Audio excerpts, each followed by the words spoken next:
Comparatively এই ম্যাট্রিক্সের ভিতরে less number of hydrogen ions present. বুঝছো? তাহলে বলো এখানে কি হয় অ্যাকচুয়ালি, বলো ম্যাট্রিক্সের বাইরে মানে ইন্টার মেমব্রেন স্পেসে কি থাকে বলো? অনেক হাই কনসেন্ট্রেশন অফ হাইড্রোজেন। আর ম্যাট্রিক্সের ভেতরে লো কনসেন্ট্রেশন অফ হাইড্রোজেন। আচ্ছা, এখন দেখো কি হয়, আমি তোমাকে বলি। ওই যে এনএডি যেটা তৈরি হলো না, এনএডি, জি স্যার। এনএডি এবার কি করে দেখো, এনএডি আস্তে করে সুরসুর করে এখানে চলে আসে। এই যে এখানে রিডিউসড এনএডি।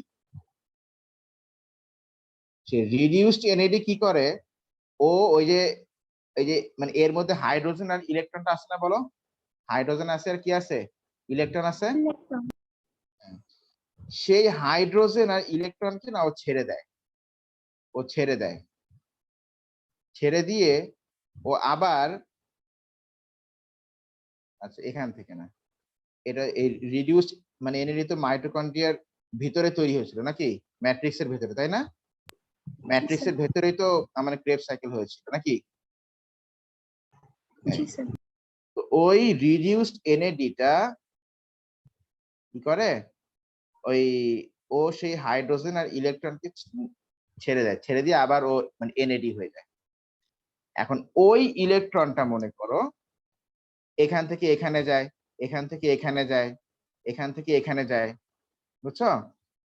তো ইলেকট্রন যখন এখান থেকে এখানে যায় তখন আসলে এখানে ওই যে ধরো তাহলে এই জিনিসটা যখন হাইড্রোজেন আর ইলেকট্রন পেলো, তুমি বলো ও কি অক্সিডাইজড হয়ে গেল নাকি রিডিউসড হয়ে গেল বলো?